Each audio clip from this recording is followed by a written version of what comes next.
Jacob Rosenbaum, welcome to the Tick Bootcamp podcast. Thank you guys for having me.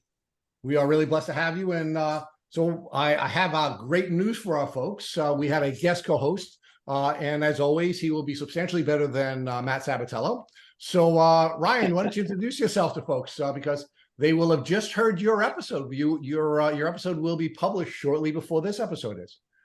Awesome, thank you. Yeah, it's an honor to be here again so soon, and to hear Jacob's story, it sounds there's a lot of similarities to what happened with me.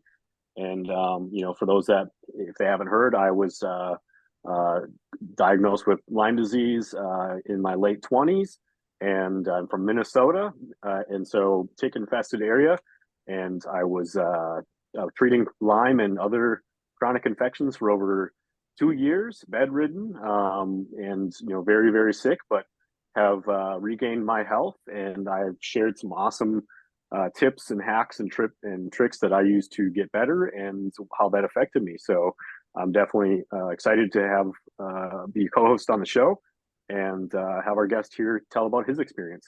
Yeah, so and just to put a little more pressure on you, Ryan, you are the I want our audience to know that you are the person that went from guest to co-host faster than anyone else. So make sure you hold up your end of the bargain here, my brother. All right, I'll do my best. All right. Go. So Jacob, first share with our folks where you're calling in from. Sure, of course. I'm calling in from Boise, Idaho. And how long have you been a resident of the beautiful city of Boise, Idaho? Yeah, as we were just talking about before we went live, been out here for about 3 years, and it's been a phenomenal time. And so build out a little bit more about your background. So since you've only been there for 3 years, give us more about where you were before you moved to Boise, from your childhood forward. Yeah, well, my path has been quite a zigzag. Before I was in Idaho, I was in Virginia. The area that I grew up is actually the Appalachian Mountains of Virginia. It's kind of the northwest corner of the state. In a county called Rappahannock County, very rural area. And so that's where I actually grew up. Before that, I was in the Bay Area. And before that, I was in Washington, D.C. Before that, I was in Richmond, Virginia. And then before that, I was in Rappahannock County. So I've kind of done both coasts and in the middle, and been extremely fortunate to work in acupuncture clinics on both sides of the country. So yeah, we've been a lot of places, and we certainly love it here. And I think we have a move coming up, within the next year. So we're trying to decide where we're going to go from here. From here, it might be back to Virginia or back towards California, one of the two. All right. So, so before you continue with your nomadic life, why don't you share with us what you're doing there in Boise? So you did begin to tease that you have a particular type of expertise that I know folks are going to want to learn more about. Acupuncture is an important topic that we touch on, but probably not in the kind of detail we will be able to with you. So talk to us about about professionally where you are right now. Yeah, well, so currently I run a clinic. It's called Treasure Valley Acupuncture, and it's one of the biggest clinics in the Boise area, and it's been a huge honor. I'm extremely fortunate. We've worked really hard. When I got here, I just remember thinking, gosh, I hope I meet some good people. And if I could set up a small clinic and just have 15 patients a week, that would be perfect. And it's been an extremely fortunate and guided process to where I am now. And so now I'm in a facility with 7 rooms. I've employees, see about 60 patients a week. So stay very busy, and it's extremely fulfilling and rewarding. So yeah, I just am thankful every day to be able to do the work. And I know we'll get into this later, but it was acupuncture was the modality that I felt, one of the modalities I should say, was so helpful to me through my Lyme disease journey. So that was what spurred me to go to acupuncture school in my 20s. Cool. So you've given us a little bit of your transformation, right? Already. Yeah, starting to jump ahead. Yeah, no, it's all good. Good. So give us an overview of acupuncture. And oh boy.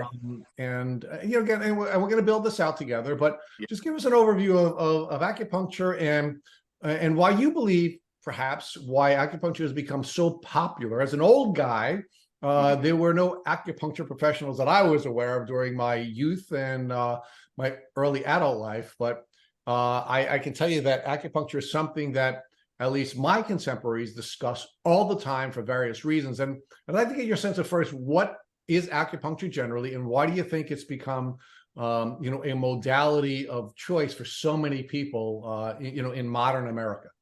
Yeah, well, those are great questions. So I guess I'll start with your second question. Really what we're seeing in the medical world in modern day is this integration of modalities. So I think at one point traditionally it was allopathic medicine, Western medicine on one side, and then what we would call the name changes: holistic medicine, adjunct therapies, integrative therapy, whatever you want to call it. I think probably the most accurate description would be we call it integrative medicine. There's this integration of these two styles of medicine, and we're seeing a great acceptance across the board. I think because the proof is in the pudding. So out here in Idaho, in the local hospitals, actually a friend of mine runs the acupuncture program at St. Luke's Hospital, and so there's some great examples of very traditional, even I believe religious-based hospitals that are then having a whole acupuncture and integrated medical department. So that's very cool. And then as far as explaining what is acupuncture, that's actually a big joke in acupuncture school, is that if you ask every instructor what does acupuncture do, how does it work, you get a different answer from each person. So I don't know if you want me to jump into talking about some of the mechanisms and some of my opinion on the mechanisms. We'd like your opinion. We're going to build out the Lyme piece separately, but just give us an overview of your definition Sure. of acupuncture. Yeah. And, I'll try and keep it brief. I really enjoy this conversation, this topic, because I spent some time working on designing a course, which translates traditional Chinese medical terminology into Western medical terminology, which I think is very helpful. It doesn't capture the whole spirit of acupuncture and the whole power of acupuncture.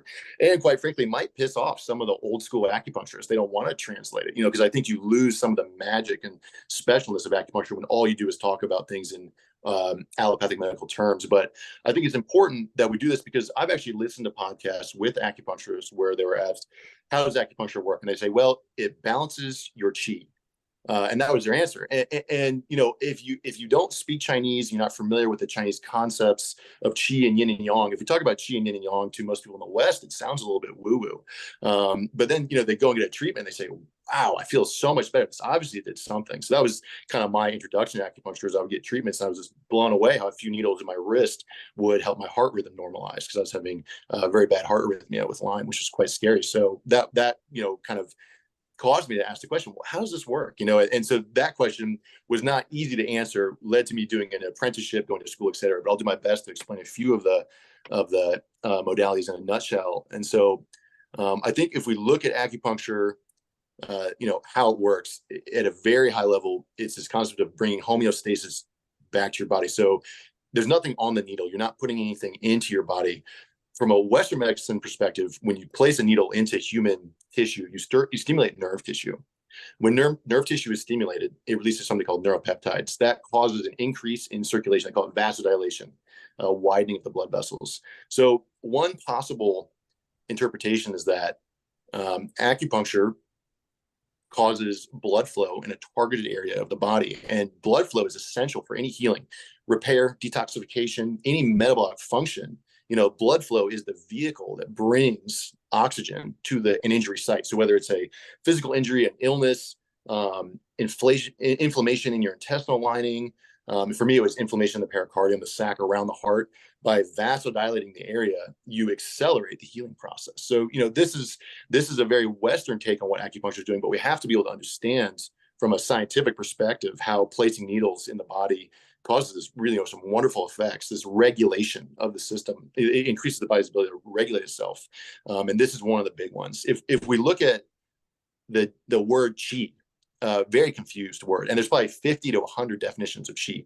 One possible translation would be, it's vital life force. What this could be saying is oxygenated blood. Oxygen is essential for ATP. ATP is metabolic energy. For any cellular function, you need oxygen, and glucose makes ATP. So when you have an area of disease, heart arrhythmia, constipation, injured shoulder, if you do acupuncture on the body, you target blood flow to the area. Perhaps the old school Chinese medicine acupuncture say we're correcting the qi of that area, of that organ, or of that joint.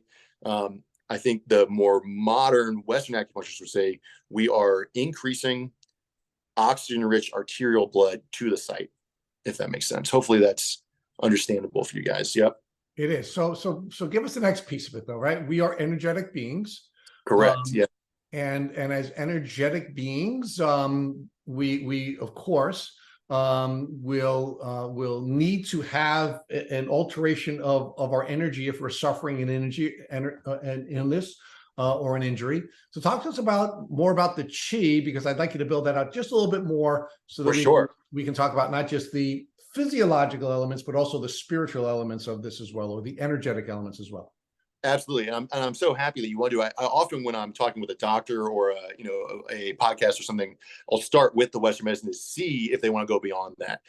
My personal opinion and my personal experience as a patient and clinically is that the real power of acupuncture is beyond the physiological increasing blood flow. There's much more to it.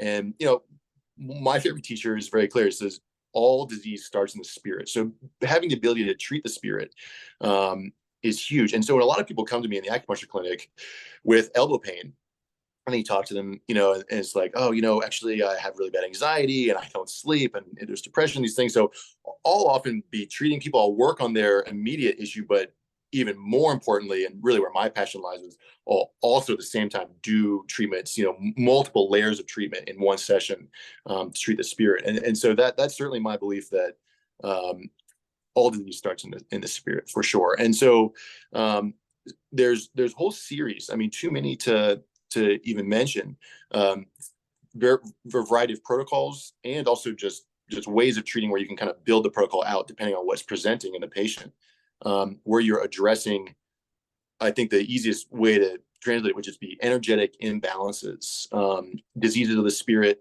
blockages, we could use lots of different words to kind of explain what we're talking about here that are more subtle.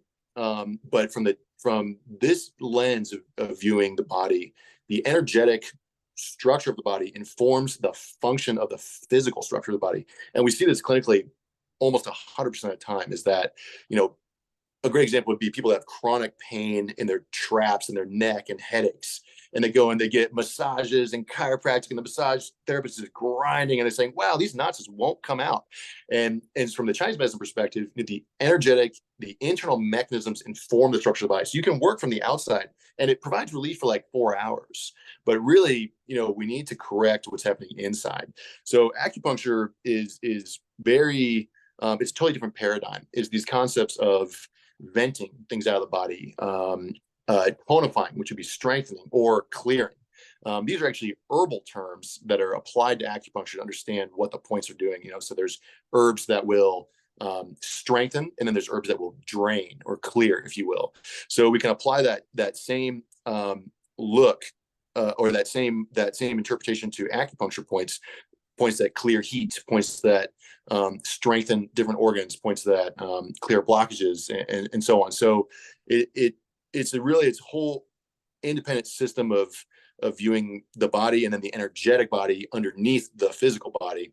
And so the way I like to treat is actually do both. I'll do tons of sports medicine acupuncture on the shoulder, and then also treat the energetic system beneath, which is, in my opinion, the most important part. So hopefully that makes sense. Makes perfect sense, and I can't wait to hear Ryan build that out with you as it relates to your particular journey. But let me walk it back a little bit and get some insight into what your childhood was like, and give us a build up to where you spent your childhood and when you first started to become symptomatic.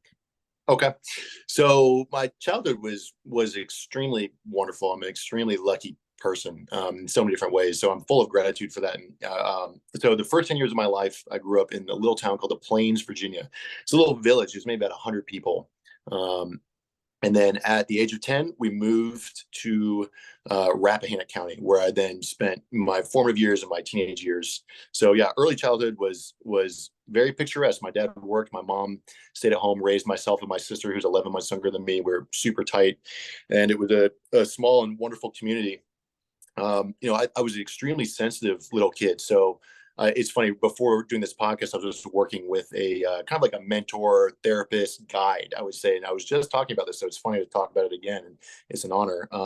And so I was extremely sensitive as a kid, I feel like I was really happy, really positive. I'm thankfully just constitutionally geared towards positivity, which has helped carry me through many fires in my life. But I was also really empathic. I think I was taking on a lot of pain from other people, from my mother, from a variety of people around me. So as a kid, I actually did suffer quite a bit. Had a lot of stomach problems, had a lot of emotional challenges. So life is complicated, right? It's not a good or a bad. It's that there was all of the above was occurring. An extremely happy, wonderful, and gifted childhood, as well as a lot of emotional challenges as well. And so then from there, moving out to Rappahannock County, things changed. I got a little bit older, made a group of really good buddies, and I think once I got into my early teens, I just became a little tornado, and it's probably, part of that was because I was pushing down a lot of emotional pain. So I was focused on partying, and the Appalachian Mountains of Virginia is a really unique place. It's full of artists, hippies, really talented people, and rednecks, all kind of mixed in together. And so my parents were more on the hippie side of the community, and so there weren't much rules. We pretty much ran wild. My dad was a gun dealer. My mom was a school teacher. I had the keys to dad's gun safe, and we had unlimited supply of marijuana and all sorts of moonshine and whatnot. And so just pushed really hard. Every limit I could possibly come across, I pushed it, and to level of maniac level, I think. And the guys I was rolling with, my brothers at the, still my brothers to this day.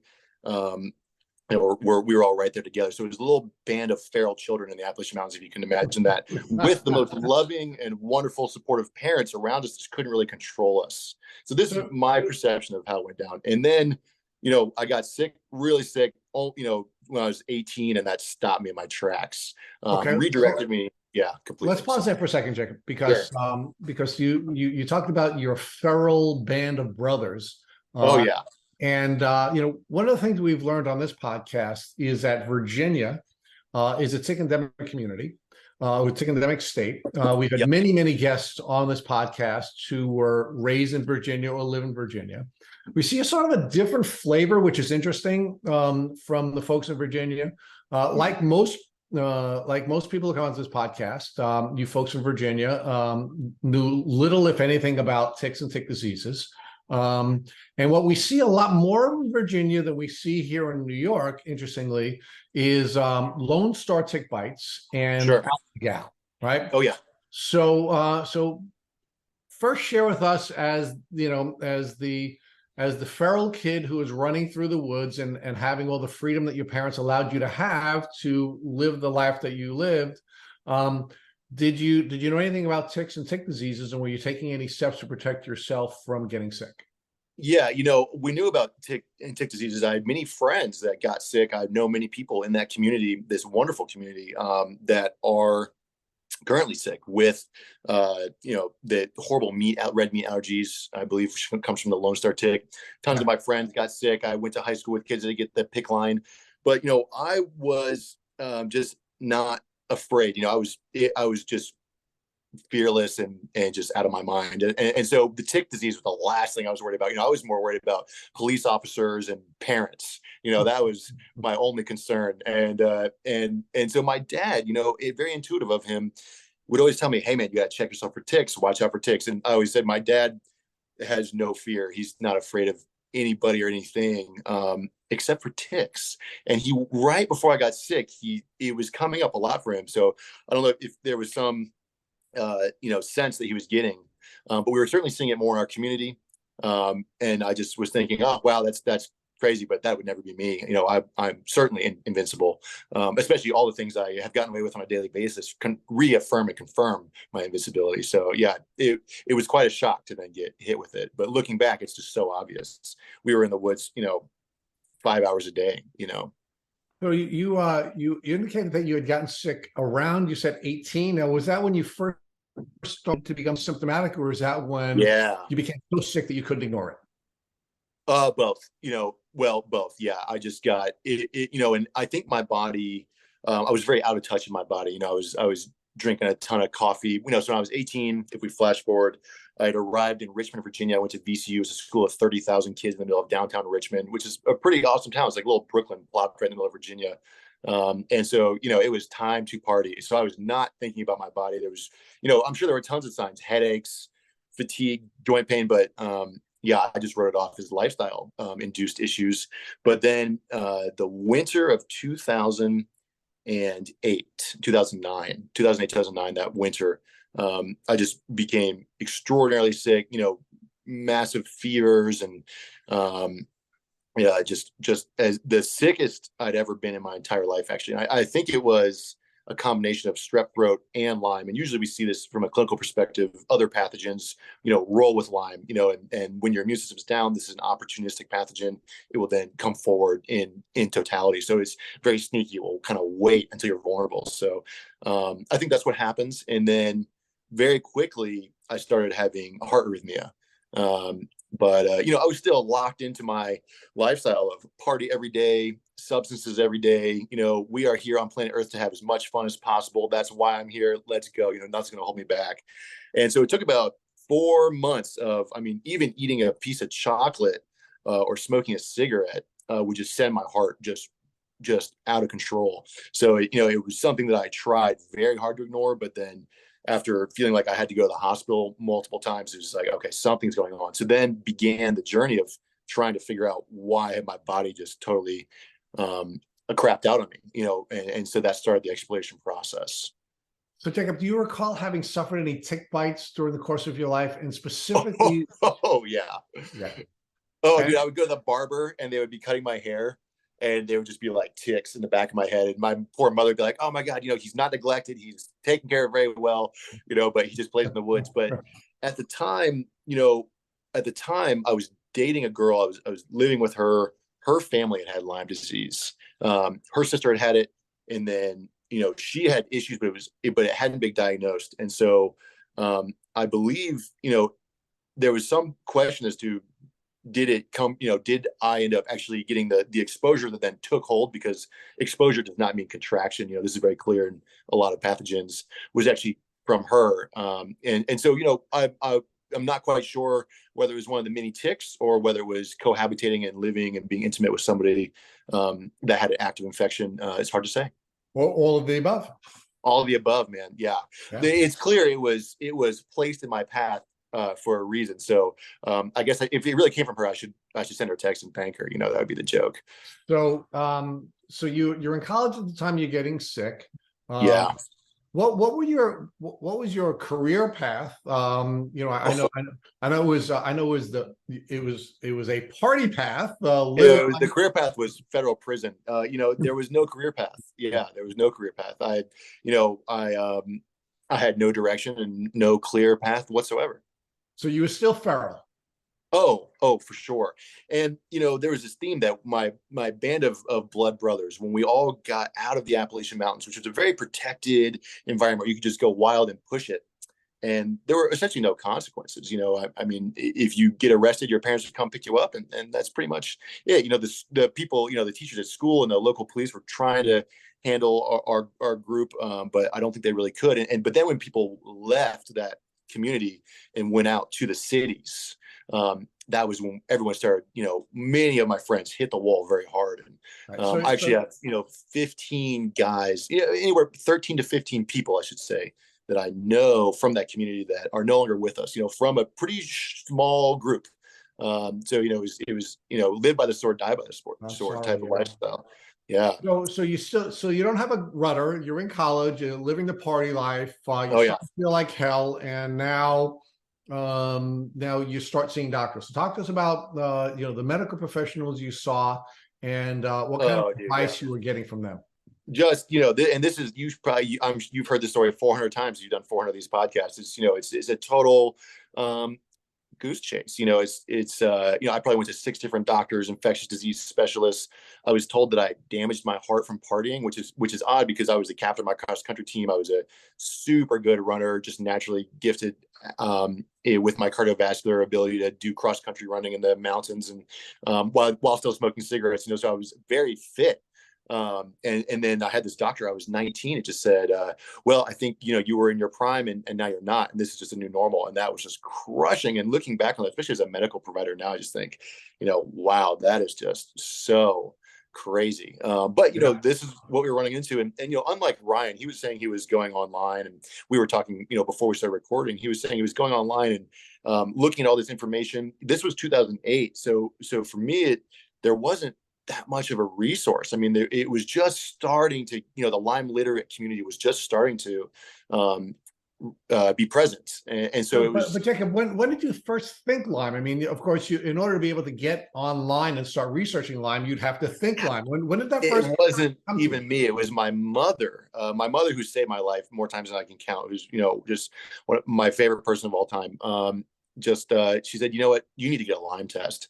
So I went and got the standard traditional blood test, which is only about 30% accurate, after being in the fight for maybe 8 months of just thinking I'm going to die because my heart's not working. Right. And thank God, the Lyme test just came back positive, and it was a shock. It wasn't even a thought through my mind, that it could be Lyme, but thankfully my mom said, well, let's just test him. Yeah, so I mean, we've heard that many times. It's part of Matt's journey. For example, my regular co-host, it was actually his mom who thought Lyme first as well. Despite being feral, you have a very influential mother. You follow her advice, and you go for the Lyme disease test, and it comes back positive. So, yes. And Ryan's going to start to take you from here, what were your thoughts? What were your initial thoughts when you received the Lyme disease diagnosis?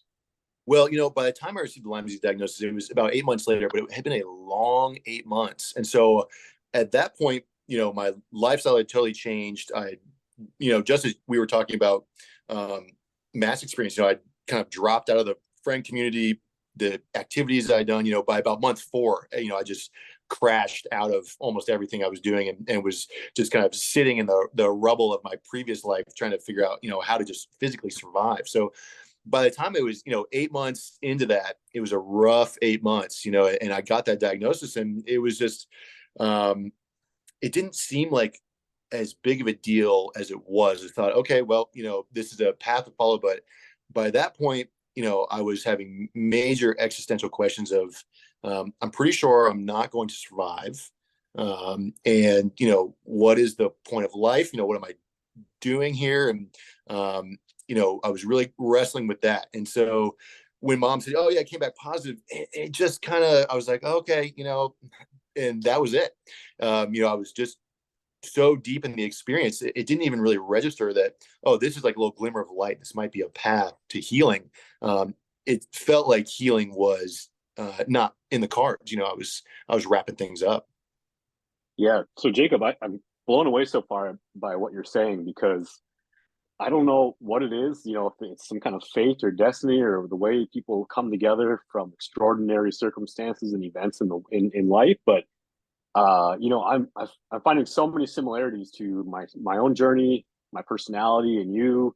I'm also an empath. I grew up kind of a sensitive guy, and so I just find it incredible that you're here right now telling your story, and as you're talking, I'm hearing a lot of stuff that makes me think of myself.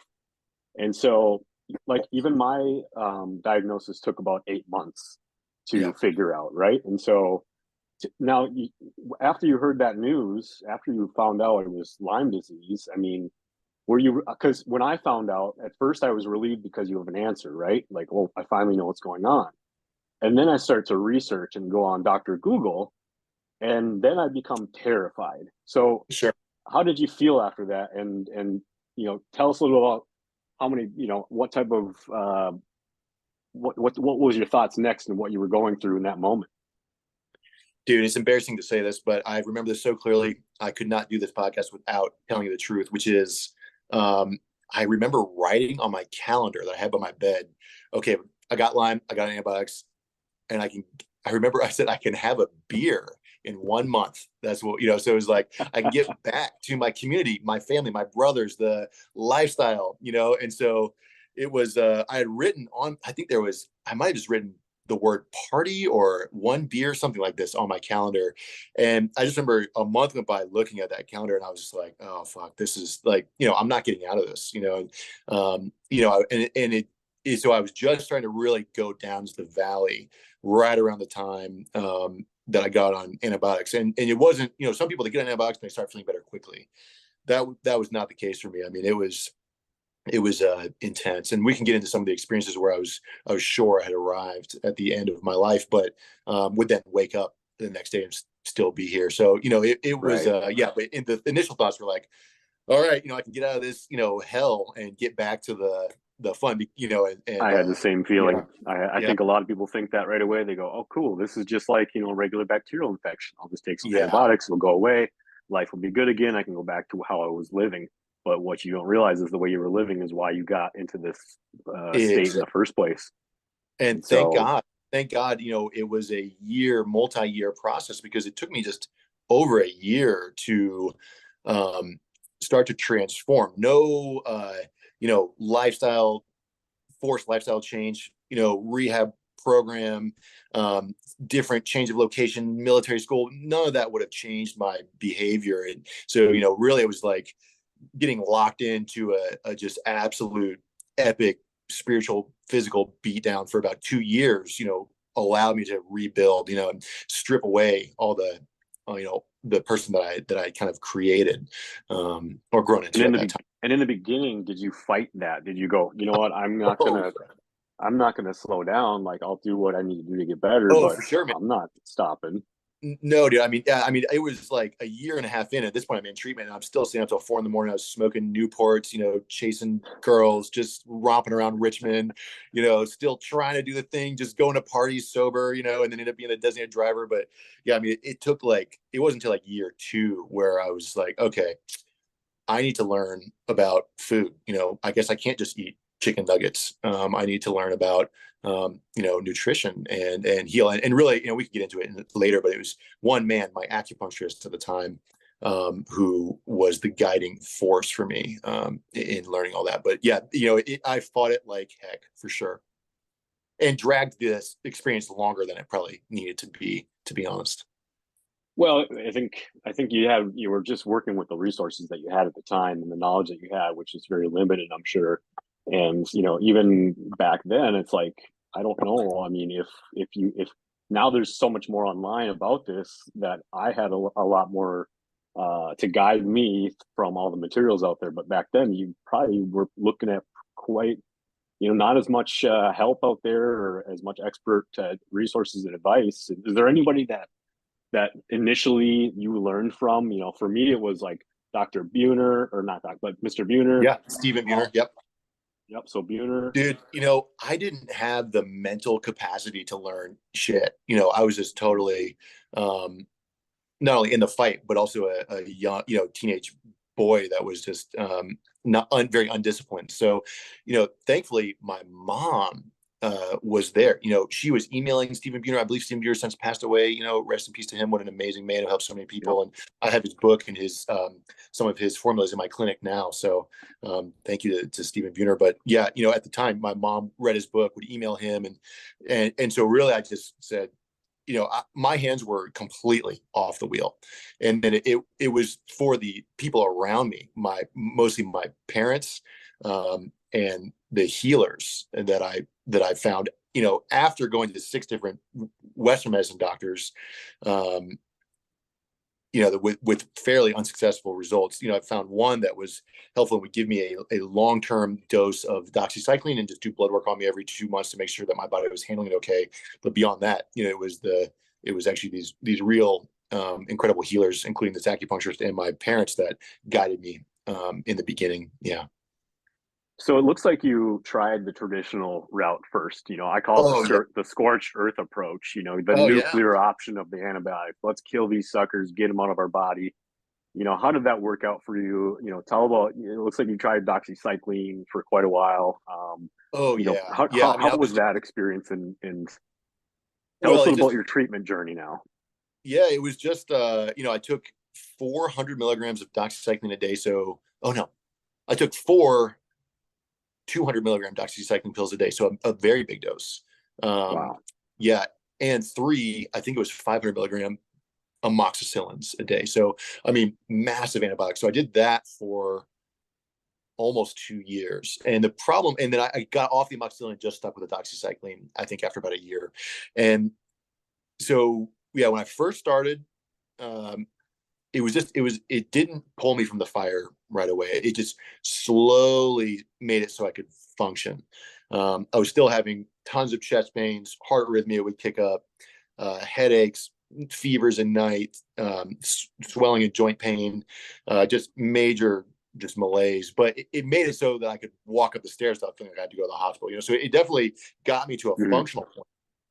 But when I would try and go off of it, pretty quickly, within about a week, I would just start going just crashing. So I was just stuck on doxycycline for a long time.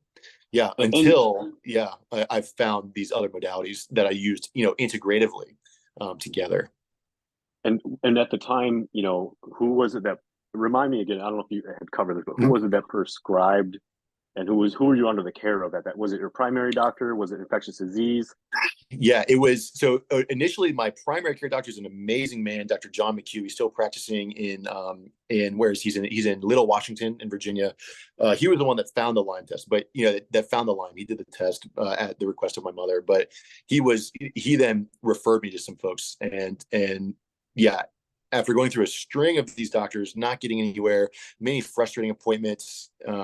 I opted not to do the PICC line, so that kind of ended my relationship with the infectious disease doctor. I found Dr. Richard Falkenstein, who's an absolute badass. He's he's still practicing in a town called Middleburg, Virginia. He is I think he was a medic in Vietnam. I mean, he's old. He's an older guy, and he was thank God he knew about Lyme. He knew you need more than a 14-day supply of 200 milligrams of doxycycline. So he was initially the one that was, giving me the doxycycline and then giving me blood work every couple of months to make sure my body was handling it. And then we're doing EKGs and just saying, okay, like you're stable, you're okay, just keep taking doxycycline, you're going to get through this. But after a long period of time, it just seemed like I was just going to have to take doxycycline for the rest of my life. I remember just going to the beach and just turning into just a strawberry so fast, what that does to you. So heat sensitivity. Yep. It just smashes your gut flora. But, at that point, it was just like, hey, let's just take this stuff. And because without it, I was way worse off. So, yeah. And then I can talk about when I finally got in with some of these other healers, if you want to go into that from here, would that be Yeah, absolutely. Yeah. Kind of walk us through the timeline of like when you were trying things. And because I did so much research that I kind of scared myself away from the antibiotic route and didn't want to, crash my gut. And for me, I was always in my head about what do I really have going on, because I had first taken IGeneX test and, I had just kind of a slight positive, but it wasn't like CDC positive. And so I ended up taking 10 different Lyme and co-infection tests from various labs. And so I couldn't stand not knowing the truth for sure. Like that's just me. I'm a truth seeker. And so I want to know exactly what's going on. Right. But so tell us, what did your journey look like throughout that? When did you start switching to different, maybe heroic therapies or some, non-traditional things? So, again, my mom, she was just my guardian angel. So, all right. So I've been, got the Lyme test, positive, came back. I think it was the summer of 2009. Go through all these doctors. It's pretty disappointing. It's pretty confusing.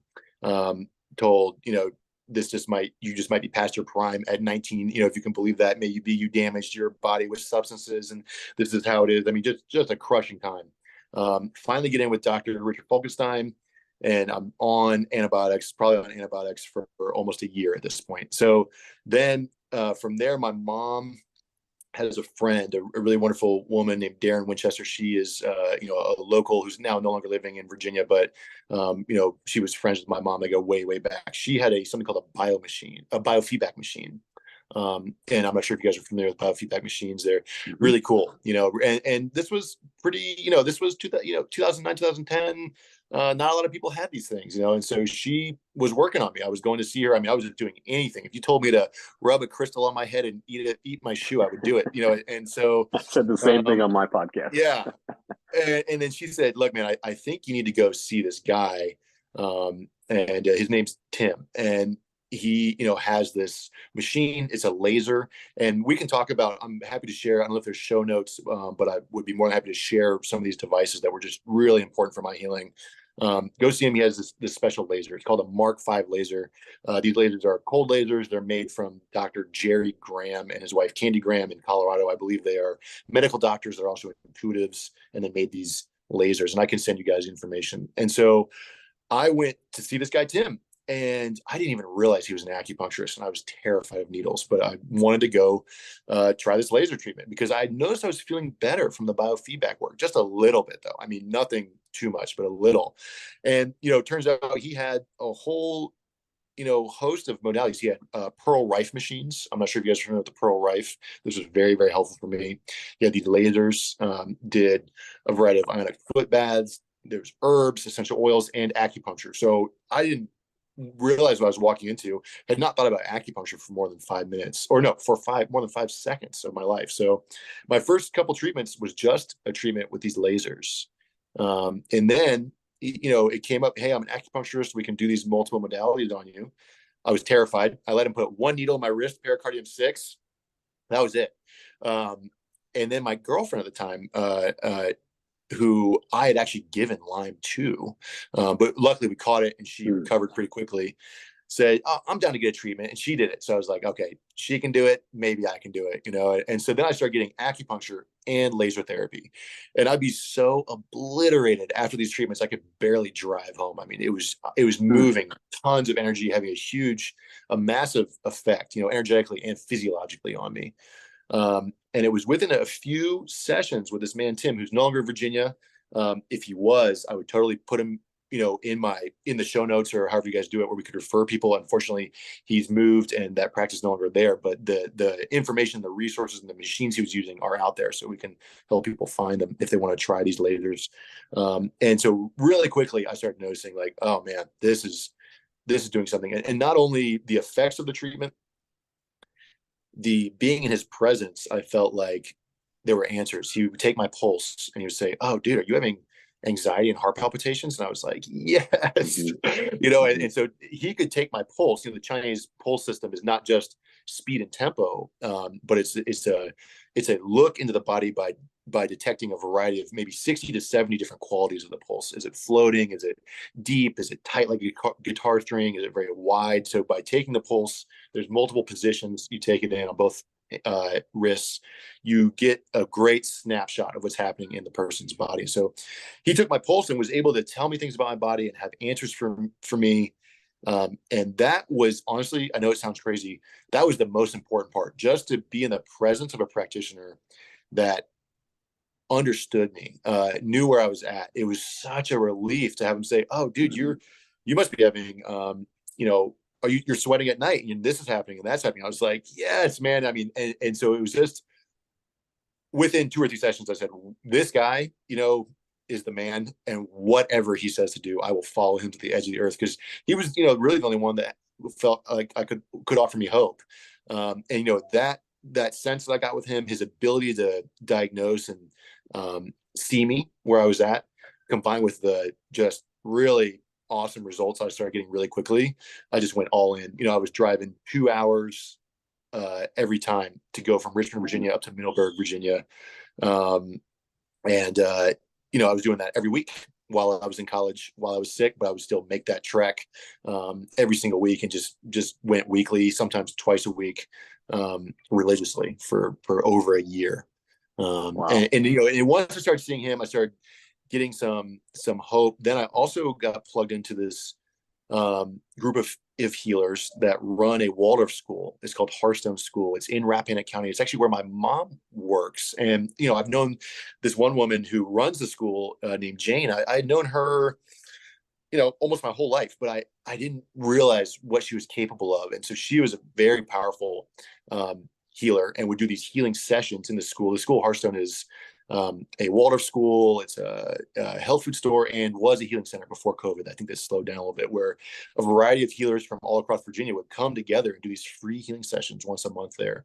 So I started going to these healing sessions and seeing her, and it was really through my work with Tim and Jane. So I was getting acupuncture, Rife machine, Chinese herbs, laser therapy, essential oils, and then worked on by all these different healers at Jane's Center, as well as still being on a very stout dose of antibiotics, plus completely changing my lifestyle, eliminating all sorts of foods. I was allergic to all animal protein. So, I unfortunately wasn't able to eat any meat, any eggs, started to have a crazy reaction.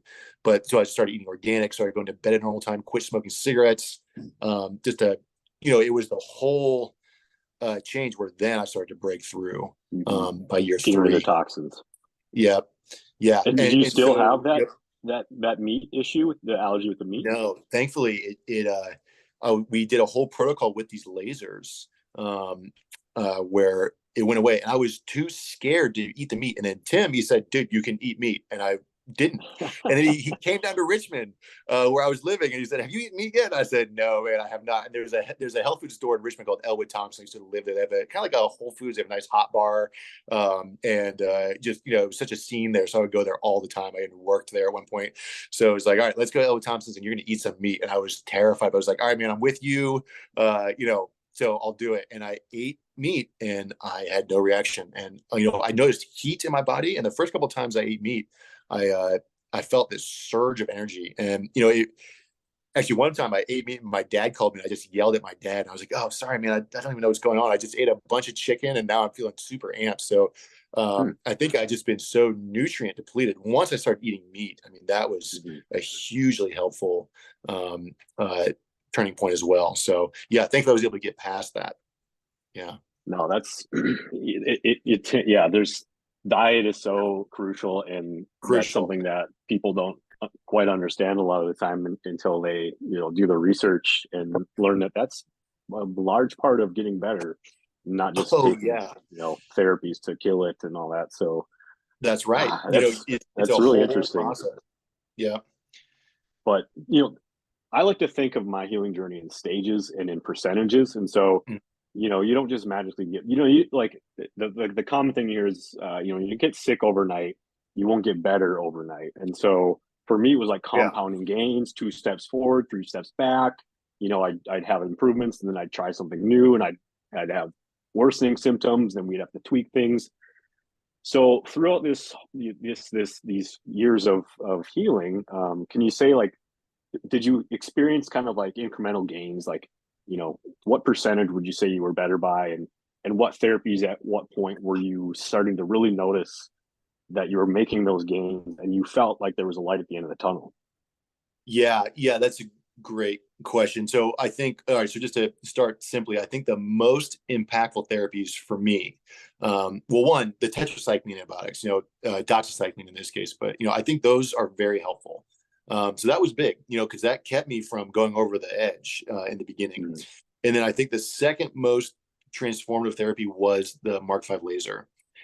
With that, I cleared, we worked on clearing Lyme disease, cleared the meat allergy, cleared herpes virus, cleared, a bunch of stuff that they say, hey, Western medicine, this is a life sentence. And I was and then I actually ended up working in the clinic, kind of through this process. He took me on as an apprentice. So, we did a nod of the hat to the old school acupuncturists where the apprentice would live kind of on the grounds. I actually would stay up there with him a lot, and, get a guest house. And so, and so those are the modalities that were really helpful. And once I was with Tim a lot in the clinic, helping him out, getting treated, I was eating really healthy, that was when the real progress started to happen. So I think, doxycycline got me up to, 20%. Then the acupuncture and the laser treatments together, that was probably another, 30%. And then it was, just this slog of fighting for inches of just, lifestyle, refining and fine tuning everything. The use of herbs, the use of essential oils, the use of these Rife machines. I think each one of these things got me a little bit more ground, and it was just a slow climb. And of course, there were times where I would backslide. That was usually due to my lifestyle choices. If I kind of fell off and stayed up super late, or, went out and was like, oh, I can't drink, but I'll smoke some cigarettes and then eat some shitty food. And it's like, whoa, that sets me back like a couple weeks. But yeah, so I think each one of those things gave me some ground. The biggest ones though, I think were honestly the lasers. I mean, So let's step back for a minute. With the Sure. laser treatment, you say, you did these, it was helping tremendously, and then you would clear certain pathogens out. You would notice that they were being removed and gone. So what were you, how did you know exactly, like what was it in, that you were able to diagnose and test that these were starting to clear up, aside from, I'm sure you were feeling better? And well, of course you can always go and verify things with blood work. I really just relied on Tim to just say, okay, we're ready to transition to this next stage of treatment. So, I knew how I felt, but I just trusted him completely to say, all right, we're going to switch to another protocol with the laser. Okay, now let's spend more time on the Rife machine. He really saved my life. I owe the man my life. He's a brother and a friend and a mentor now. And as soon as he gets his practice up and running, because I believe he's setting another one up, I'll send that information to you guys. Absolutely. I previously asked him if I could disclose his information, and he just said, on this podcast. And I said, hey, you might have some people reach out to you. And he said, I'm just not quite ready. He's setting things up right now. He's in a new location. So when he's ready, I'll email his information. So yeah, so I just really relied on him completely. And that's kind of the truth of the matter. That's awesome. And one thing for me was, it's tough because a lot of people aren't financially, able to afford treatments. They aren't in a position where they can even work. They can't get disability insurance because it's just they're not believed in traditional settings, and you're gaslighted. Did you have any stress with finances, or was that racking up for you? And I mean, I was. It was, again, my mother, my parents, so in 2008, there was a massive amount of foreclosures that occurred in the Appalachian Mountains. And so they lost their house, their money was super tight. I was in college, I was 18, 19, had no money. Of course, my sister was younger than me. I was living off of student loans to get through school, working a little bit here and there. And my mom was out there busting her ass. I mean, pulling weeds with her friend's gardening company, cleaning bathrooms to then pay these practitioners in cash, because Dr. Fulkenstein is cash only, and I get it. As a practitioner now, we do not bill insurance. It's too much trouble. They'll reject your claims. And so, my mom rallied and, somehow managed to keep our family afloat, which I think, my parents, at one point, it was very difficult for them, at losing the house, and things were, it was really touch and go. And then still somehow pulled together the cold hard cash to send me to all these healers weekly. I mean, we're talking tens of thousands of dollars. And so now as an adult, with a successful business, that has not gone unforgotten. And, I'm there for my parents, hopefully in the way that they were to be there for me. But at that time, dude, it was hard. And of course, also Tim, and Tim's a great example of this. I mean, he let me run a tab. I think at one point I probably had a $5,000 tab with him, which I then paid off. I can't remember. I know my dad ended up with seeing him, had like a $2,000 tab. I paid that off as well, but it was, I don't know if mine was totally 5,000, but it was a lot. So it was just like hustle, fight, try to figure this out. And finances is very difficult. And so again, it's just the divine guiding hand, where it's like, here's the edge, you are teetering on it, and you could go over it, but I somehow did not. Thankfully, nothing by my own work, the people around me, my mother, these healers, to guide me through that. Yeah. That's incredible. And that's why, I really preach to people, get out there and network with those in this, that have lived through this, because you are going to blow through your money fast if you don't know what you're going into and what you're doing. And if you don't have that, if you don't have data to back up what you're planning for, Totally. I mean, and the financial stress alone will keep you sick. And Oh yeah, I so mean, I love that it's you're, financial ruin comes with chronic disease, and look, I'm a proud patriot. I love America. I've traveled all over the world. I've had deep relationships with people that are in foreign countries, so I know how lucky we are to be here. We can also have an honest look and recognize that it's a land of opportunity. You can come out here and crush it. You just go forward with a good idea and make a lot of money. You can also fall off the cliff. There's not the safety net that there are in some other places. Of course, some places have zero safety net. So we have some level of safety net, but yeah, I mean, if you have something like this is a common story with Lyme, is that you know financial ruin is it usually goes along with it, and that's just the super hard, sad truth. And I see this in my clinic. I've got patients I just treat pro bono because I know where they're at. They're against very difficult odds. They have, issues like Lyme. I mean, Lyme is not the only issue. As you guys know, there's so many of these type of diseases that are out there where you just, they just say, well, sorry, we don't know. We can't help you. And people, their finances suffer terribly, and you need money to seek these treatments. So it's a very difficult knot to try to navigate.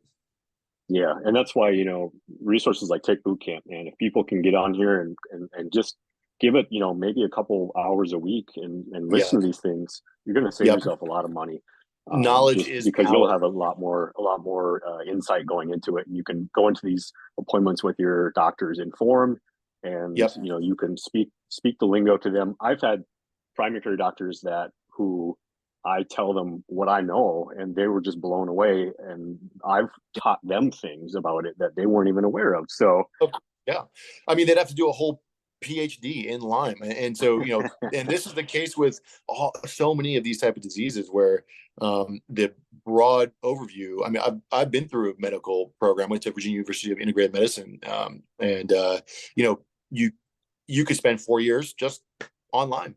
So we need people like you, and thank God, and credit to those doctors for being humble and honest and saying, okay, let me humble myself and have my mind be open and learn from this guy who's not a doctor. I had a neurologist. Yeah, I agree. And I had a neurologist that I talk about in my podcast episode who I saw because I was having MS-like symptoms. And so I did all the neurology tests. And this was a younger guy who was a neurologist in Fargo, North Dakota, where I was living. And he was not that familiar with how Lyme might affect and stuff like that, but he was open-minded enough to say, hey, your tests are all basically normal, but something's obviously wrong here, and you're not just making it up. And so he did refer me to Johns Hopkins Lyme Disease Treatment Center. However, because my tests were not conclusive enough, Johns Hopkins wasn't able to really actually take me in, even though they were like, yeah, your symptoms, from a clinical standpoint, really, really speak Lyme. But they said, go see your local LLMDs and people like that, because they're going to have just as much knowledge probably as what we will. And I couldn't believe that. Lyme where do I go LLMD. now?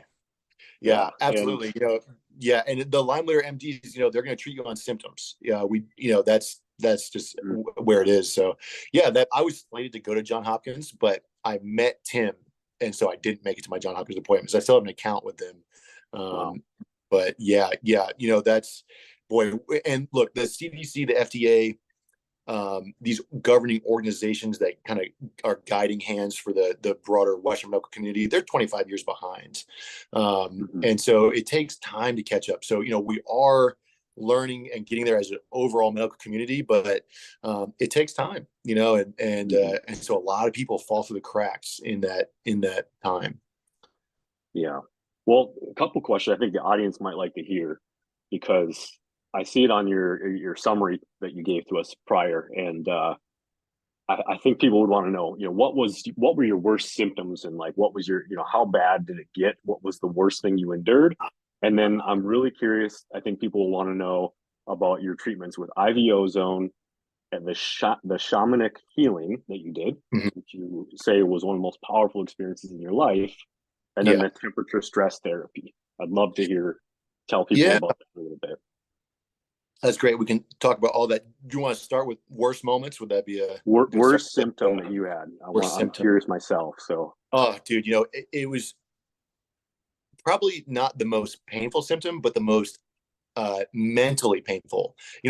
I think I can take a lot of beating, but I think the mental stress, of, I was so worried about my family members, my loved ones, my mother, my sister, my dad, my girlfriend, my cat, all the people I loved so much at that time. That was my closest circle. I was so stressed about if they would be okay when I passed away. And that caused me significant pain. And yeah, there were some hard times, man. I mean, I remember getting out of bed with my girlfriend and going and getting in bed with my mom and saying, I think this is it. Because, laying there at night Mm-hmm. and just thinking, man, we're out in we're 40 minutes from the hospital. So tired. We've been down this road, been to so many appointments, so much. I wore the permanent EKG on my chest for like 6 weeks. I was just exhausted by the process by the time I got to these really hard times, which was probably about a year and a half in, something like that. Yep. And so, looking back, it's like, oh, why didn't you just jump in the car or call 911? But really what I did, I just wanted to lay down with my mom and hold her hand. And she did me a great service when she said, if you need to go, it's okay. We'll be okay. And so, working through, I remember that one night specifically, once she said it to me, I just immediately fell asleep because, I would be afraid to sleep. I'd feel this arrhythmia and this failure to beat of the heart, and then this kind of fuzziness, and then the beat would come back, and then would kind of come back a little bit. But I was thinking, man, I'm really close to the edge here. Something is not right. So when she told me that, it would just give me such great relief and fall asleep. So the lowest moments, the most painful moments were nights like that, where I was, whether I was truly there physically or not, emotionally, mentally, spiritually, I was looking, to the other side thinking, okay, this is it. And I wasn't worried about my own, physical discomfort or suffering or fear of death, really, not at that time. I was so worried about my loved ones. So yeah, that was for sure the hardest part. Man, that gets me a little choked up emotional, because that's, people look at, us guys when we're young and they're like, we're invincible and we don't tell people we're hurting. And for me, it was like the mental and emotional pain that I experienced was worse than any physical pain that I went through. And oh yeah, there was definitely moments where I questioned if I could make it through as well. And I'm, just want to let anybody know who's listening, like, I know it seems like it's never going to end, but there is it will get better. It will. And so I appreciate you sharing that. And that's, I hope that helps a lot of people to hear from, for sure. young, strong, couple lads like ourselves who, most people would never guess that we were going through that inside. Right. So, so appreciate you for sharing that. Oh yeah, of course. And, yeah, absolutely. I hope that, sharing that, I know there's people out there that can relate that are probably going through something like that right now. So, I say a prayer in my heart for them and, stand beside them. And yes, what you say is you will get through it. But by the time you get through it, you won't be the same person that you were. So, I kept thinking, I can't wait to get through this and just bust through this and come out the other side. But, by the time that happened, I was completely transformed by the refiner's fire. I mean, I just been burned away in totality. And what was left was, I think, my true self. I know it sounds kind of cliche to say, but by the time you get through a fire like that, you are unrecognizable. You don't think the same way. So you can't even possibly imagine what it's going to be like, because you'll be so transformed and changed in the best way possible by the process.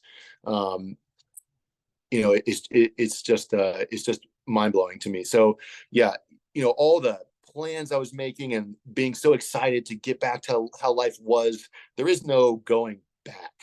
When you go through this dark night of the soul, as I like to call it, as I think a lot of people would refer to it, and some people would go through multiple chapters of dark nights of the soul.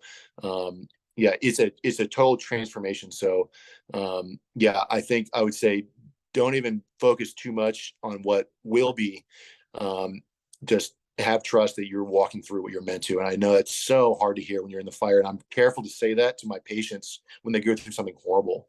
But just as someone who's personally been way down the valley, I feel like I can say that with a little bit more confidence. Yeah, I agree wholeheartedly. When you're in it, you don't realize, but later on in life, you're going to look back and go, wow, I've grown so much. And the thing that I noticed, is that now the little things that used to bug me, the things that I would get, upset about, the things that people in general in this society get worked up about, it's just the small stuff. I don't sweat that stuff anymore. And Totally. so when I recovered, man, I felt like every day was a party. I was like, I'm so grateful and glad just to be able to like be healthy And and you walk got to and hang on to be out. that. Yeah, it's Yeah. the And, gratitude, right? it'll fade, at least for me. I remember making so many deals with the universe and God and whatever you want to call it, and being like, if I could just be normal, I'll never blank. And then, before you know, it's like, if I could just get that car, or if I could just date that person, or, whatever it is. And then I think I would catch myself and say, Mm-hmm. oh man, like, don't forget the lessons. And, the further away from the experience I got, the easier it would be to forget. It's almost like with the trauma of the experience, you want to just block it out. But I would say, yeah, don't block it out. Take the good, from that. And and that's a regular reminder weekly. I think about this, where I think, because life, the crush of adult life, if you're running small business, you got children, you got mortgage, you got this stuff. I mean, but we cannot forget the lessons of Lyme, and when you do come through that, I'd say to the listeners, when you come through it, man, carry that with you. It's just everyday gratitude. And, what a incredible, kind of perspective and reset. I'm of the belief that when you walk through the mud, it actually is spiritually, it's like Navy SEAL training for you spiritually. It's good for you, because then it helps your perspective. And there's tons of people out there that are in a healthy body, they got tons of money. I know them personally, never walked through any chronic disease, and they're not happy. So what a perspective that is, right? Well, yeah, and one of the guys that I looked up to, Dr. Rawls, he said something that really resonated with me. He said that we will all have a mountain to climb in our life, and for him, it was the mountain of getting better from Lyme disease and healing from that and learning about it. And that was his mountain at the time. That was my mountain. And so everyone's mountain is going to be different and unique, whether it's Lyme or anything else in life, cancer, death of a loved one, whatever tragedy or perceived tragedy that it feels like you're going through at the time. There's always a balance to things. And like you were talking about acupuncture, the yin and yang. And I think that, life finds a way of balancing itself out somehow. And, you almost have to go through that to get through it. Right. So, And you have super to inspired, trust that. man. You got to trust that. It's hard when you're in the fight to remember that and trust that. Yeah, I remember going through a really bad breakup where I was just so heartbroken, like couldn't eat, was dropping weight. People were like, "Hey, are you okay? You look really messed up." And the girl had sent me this TED talk, and I'm blanking on what it was, but I'll send it to you guys. And it was so powerful, where the whole premise of the TED talk was, a lot of people walk through life, and you get pounded when you go through life. Hard stuff is happens to all of us. Some people, out of self-protection, shut themselves down a little bit, but by doing that, they accidentally and inadvertently also close themselves off to the good. And the whole premise of the TED talk is that it takes tremendous courage to keep yourself open, allow yourself to feel and fully experience the utter shit, the other difficulty, because then you'll also be open to all the magic and beauty and light that life really is. So when we're way down in the valley, it's easy to just say, wow, I can't take this, and we just close off. But the whole premise of TED Talk was saying, even when you're suffering deeply, be practice and work on being courageous, keeping your heart open, keeping yourself open to all that is life, because there's also all this magic, beauty, joy, light is there available to all of us. And that resonates to me, whether it's heartbreak, chronic disease. And I think Chinese medicine would agree, is that, they would agree and say, you want to allow yourself to experience stuff fully, and then you can actually move through it. So. That's awesome. Yeah. Okay, so I know we haven't touched on it yet, but Sure. let's go over the shamanic healing Oh yeah, and yeah, for sure, the man. ozone and the temperature stress therapy that you did. Yeah, yeah. Uh, Well, I think another modality I forgot to even say, dude, I should honestly have written this down, and so maybe we could make a list of all the modalities that were helpful, but weight training really helped me towards the end. I mean, that I feel like that got me the final 10-15% there was weight training, like vigorous working out. But yeah, uh, temperature stress training I find to just be super helpful. I'm a big fan of cold plunging. It's very popular right now. You get on Instagram, all the influencers are all jumping in ice baths and stuff. yeah, I particularly think that heat stress training, but you have to ease in with all this stuff. So whether it be sauna, I'm a big fan of traditional sauna. I think there's incredible data that shows what it does, for your recovery, your heat shock proteins, your white blood cells, brain chemicals that often, you have a hard time when you have Lyme, if there's depression. So there's too many. We could do a whole podcast on just any one of these therapies, whether it's weightlifting, I cold, agree. heat. But yeah, so I find my body personally responds really, really well. If I can weight train 3 or 4 days a week and then do some cold temperature exposure in the morning, and then do some 3 or 4 days a week, and then do some sauna after I weight train. I mean, that's the perfect schedule. The last 8 years, I've been utterly obsessed with Brazilian Jiu-Jitsu, so I spend all my free time on the mats trying to, not get choked by my friends. But if I was going to train for health, I would do, weight training and then temperature stress training. And so I found like I felt those were very helpful, specifically the weight training. And then the shamanic healing, and so I guess I could lump that in with, working with Jane at Hearthstone, shamanic healing. This is more like working on the spirit, the emotions. And like we're talking about when we're working with Lyme, you want to clean up your diet. You want to get your sleep right. You want to do, I guess tetracycline antibiotics is a good idea for a lot of people, I think. Whether it be for me, it was other modalities, acupuncture and lasers, were really huge. Rife machines were helpful. Herbs were very helpful. But I think it's also really important to address emotions. So whether that be some kind of ceremonial stuff like sweat lodges, counseling, just traditional counseling.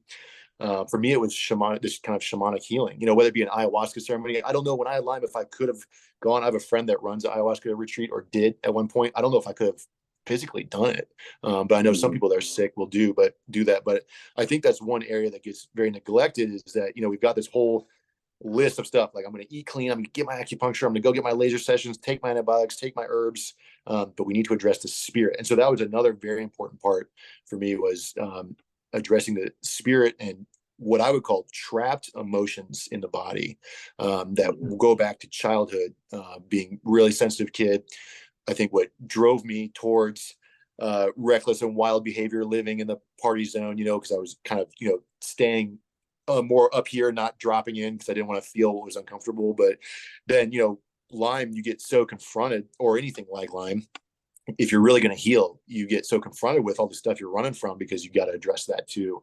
So that was where the shamanic healing really helped me. And yeah, this was with a group of probably 8 healers that were around Virginia. They came. It was actually at Hearthstone School at the Healing Center, and it was one of the healing sessions where nobody showed up except for me. So then all the healers worked on me for about 4 hours. It was on the craziest experience of my life. I couldn't move my body at times. It was completely paralyzed. There was, it was just super epic. So, I think, that was, kind of the intro to spiritual healing for me. I think whether it's through your church, working with your Bible study group. I think if you're interested in pursuing indigenous spiritual healing, whether it be, I'm extremely fortunate to have a friend who's a Native American out here in Idaho that does sweat lodges. Whether it be going down to the indigenous folks that down Central and South America that do the ayahuasca, whether it be a prayer group. I think there's so many ways to access it. So it doesn't have to be shamanic healing. It doesn't have to be any one of these things, but I think it's a absolute necessity in true deep healing is to address the spirit and the emotions. Yeah, man, I'm just blown away because I have done so many hours, hundreds of hours of research. I thought I've known everything that people try and have done. I know what ayahuasca is. I know that, how that can help, and people have done that in this But man, there's always something about when you talk to other people, there's things that I learned that I'd never even heard before. And so that's so cool to hear you talk about some of these experiences with something. I want to go look up these things right now. I'm sure people are sitting on Yeah. their phones looking all this up, right? They're about to look it up or writing it down and seeing if there's anyone local near them. And how does Yeah. someone go about finding someone like that? Oh my I don't God, man, even know it's where to hard. begin. Yeah, There's it's no phone hard. I books mean, for them, right? yeah, it's not like you just look these people up on Google. That's, and that's why it's so important. We say, there's many paths to healing. And so, um, but, I think, yeah, just to address the spirit and the emotions. And so, gosh, there's a variety of therapies, I'd recommend starting with maybe Gestalt therapy, tapping, breath work. Oh, there's an amazing group here in Boise called Exhale Boise, where they do somatic breath work. And this is a way to get emotions out of your body. You'd be amazed at some of these guys' events. I mean, these big, strong, tatted up dudes are just bawling, and they're not expecting that to happen. Mm-hmm. But they do these breathing exercises, and then all this stuff comes out. So there's more than one way to start to clean out to let go of some of what we're all holding. We all go through life as sensitive beings at one point. When you're a kid, for sure, you're open, you take on stuff, and so it's good to clean out the tank, I think. And so, yeah, I would start. Probably the simplest ways to do it would be maybe some sort of Gestalt therapy or therapy. See if there's some somatic breath work around. um, if you have connections in a more indigenous community, look into some kind of sweat lodge. If you're really brave and you want to go down and do an ayahuasca ceremony, make sure you're with really good people. Right. And if you're super fortunate, like I was, which was by nothing other than dumb luck to just have these people put in my path, you can explore some kind of shamanic healing. And it just I would say, maybe if you Google it and if someone pops up with a real flashy website, it's like, oh yeah, shamanic healing, $1,000 an hour, be careful. There are hustlers out there.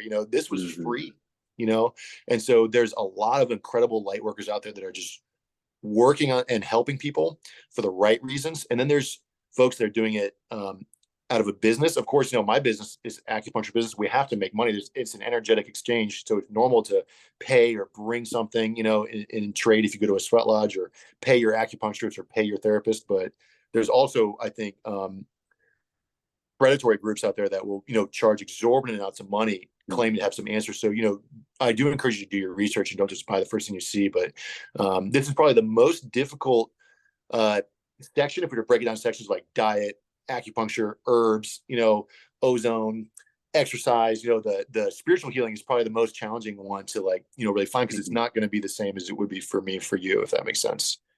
No, I totally agree on that. And I think for speaking from, a men's mental health standpoint, I'm a huge advocate for men speaking out and telling about their struggles. I think we've really done a poor job as a society of allowing men to express their emotions. And I've personally lost friends to suicide.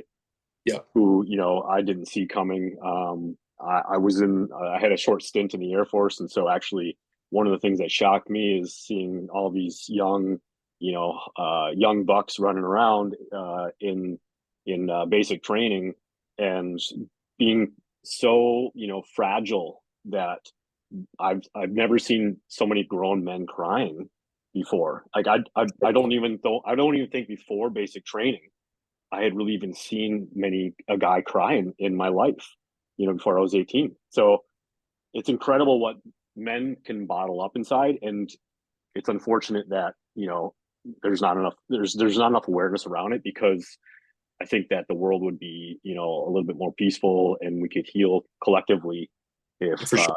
if that stigma weren't out there so much. And so that's why it's hard to talk about it myself, and I'm sure it's been difficult for you in certain situations. But just to any of the fellows out there,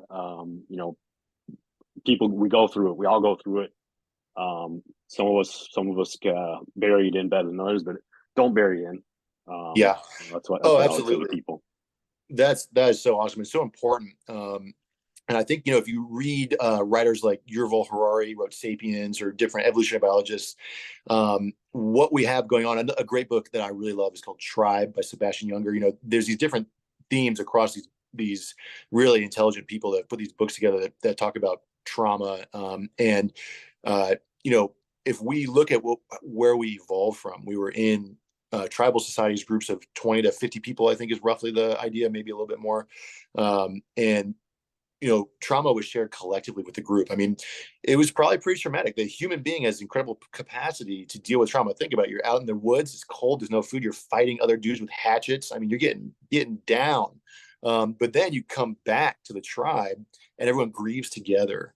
And so now we're, you know, we're in this society where, you know, there is no reintegration process. You go through life, you take your licks, you know, thank you for your service, man. That's super awesome. Guys like you go and serve, they see horrific shit and they just have to reintegrate back into society. I think is it Hurt Locker? There's a great scene in Hurt Locker where it's like the dude's in the grocery store, just like, what the fuck? After being in the desert, you know, fighting, and now he's back. And so there's no, so we need to, you know, really reintegrate in a way that allows you to process what you've been through. And I think this is, you know, not just vets, it's first responders, or just anybody that makes it on the street, because life is crazy, you know. And so that is something that our society is really missing, that I think previous, you know, groups that were doing really hardcore shit would then come back and grieve together and heal together. Rather than just jumping right back into like, all right, I'm the man, I got to pay the mortgage, so I keep going. And then we just get this compounded trauma. And this is not just men, this is women too. It's just like, oh, something horrible happened, but just, you know, it's a busy, fast paced consumer lifestyle we're all in. We got to get up and go every day. And there's not that time and space and attention given to unpacking that. And Chinese medicine is very clear. That will make you sick. Unprocessed emotions will make you sick. And it's a two-way street. Devastating sickness like Lyme is an opportunity to, you know, unpack it. It's a call to do so. And, you know, depending on your spiritual beliefs, I mean, yeah, it's an opportunity and a call, and maybe a forced, you know, in some ways, you know, time of really cleaning yourself up. You know, it's you can look at it that way, I think. Yeah, so, man. And I work in social media marketing, digital marketing, and so I understand the psychology behind the algorithms of these platforms and how they operate, how they suck you in. And so right now we're really experiencing an epidemic of loneliness throughout our culture. For sure. That is loneliness will kill you faster than almost any other vice that you could ever have if you're not lonely. It is, from what I've heard, you know, you're actually more, it's better for your health to go out with the boys and have a couple beers at a sports bar totally once or twice a week than it is to shut yourself in and, you know, not do any alcohol, because it's so crucial. We are tribal creatures. And so, man, we were meant to be on this call together. This is awesome. And we saw that during the pandemic, you know, with the effects of the lockdowns, and, you know, how devastating that was for so many people, and how devastating that is for your immune system to shelter. But, you know, not to go off on a wild tangent, but so that's right. I think I tell this to my patients all the time: have fun. You got to, you know, don't worry if you have some wine. You know, you're walking a straight narrow path. You know, once you can, if your body won't just absolutely freak out. Of course, we have to, you know, recognize where you are. There's a time and a place for walking a very narrow path, and but then once you get a little wiggle room, you know, I don't think there's anything wrong with, you know, you going out, but you hold it in balance. You know, and that's what healing Lyme is really about. Is about you know, finding balance in your life. And I'm just, and so I didn't know if you had other modalities you want to talk about. I feel like we've talked about so many modalities. I think it might be helpful. I was just feeling called to, if you guys want, and you're running the podcast, so just tell me if this sounds like a good idea, just to kind of lay out all the modalities in a hierarchy for me, of order of most important, maybe where to start. Because I think a lot of people, when you have Lyme, it's like, I don't know where the fuck to start. Like, what do we even do? So maybe we could give some recommendations about, at least, you know, for me, what was helpful and what those modalities are. Would that be good? What do you think, Rich? Take it away. All right, take it away. Let's hear like kind of your. It's good to have structure, right? It's good to have a process, stages, like have a plan, be strategic. Totally. So let's hear that. Okay, well, let's start with the easiest, and let's make it a conversation. I want to, you know, you've walked the same path, but I think first step is diet. This is, you know, you can do that right away. First step is diet. So get caffeine alcohol, nicotine, what goes in your body, drugs. You got to get clean. You got to, eat clean. So organic, folic acid, pesticides, GMO foods, and so we could do a whole podcast just on this, but, just in a nutshell, do a whole foods diet. Does it come from an animal or a plant? That's it. So, meat, fruit, nuts, veggies, organic, all organic. And then for grains, I'm not a fan of gluten when you have Lyme. I think, white rice, organic white rice. You could do some oats if you want, if you're not worried about phytic acid. Some of my teachers would totally die if I said eat oats because there are nutrient blocking phyto acids. So I think the perfect carbs is really white rice and fruit, and that's it. But if you want to eat I oats, did organic oats. I did organic oats. Organic gluten-free oats. I believe sure, they have that. Yep, that's good. And then the whole spectrum of fruits, vegetables, meats, healthy fats, and then if you're going to do dairy, I think you need to do raw dairy. Processed dairy, you've lost all the enzymes, so it's a totally different thing. So but not, if you want to do some raw dairy, I think that's great. I personally am a believer that saturated fats are not bad. And we actually know there's data out of Berkeley and Stanford that dietary cholesterol is not what's jacking up your cholesterol. It's actually sugar destroying your gut biome, which is causing leaky gut, which is then causing endotoxins that are okay to be in your intestines, but not okay to be in your bloodstream to dock on the LDL docking site. So, people are like, oh, can I eat butter? I think that's way better than vegetable oil. Seed oils, get them out. Canola oil, peanut oil, all that stuff, totally inflammatory. So really, rather than focusing on like what you can't have, it's a lot more simple if you just say what you can have.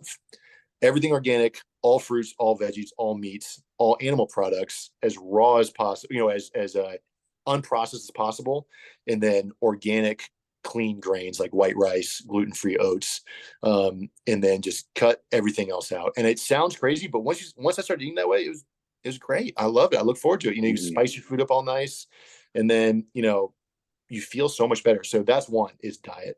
I think your water source is super important, so to have a good source of water, whether it's remineralized, reverse osmosis water, spring water, just do the best you can, I think, with that. Obviously some of those filtration systems are super expensive, but you don't probably want to be drinking tap water because you're getting antidepressants, birth control, antibiotics, so all of these things, if it's like a scale, is one little weight on the scale.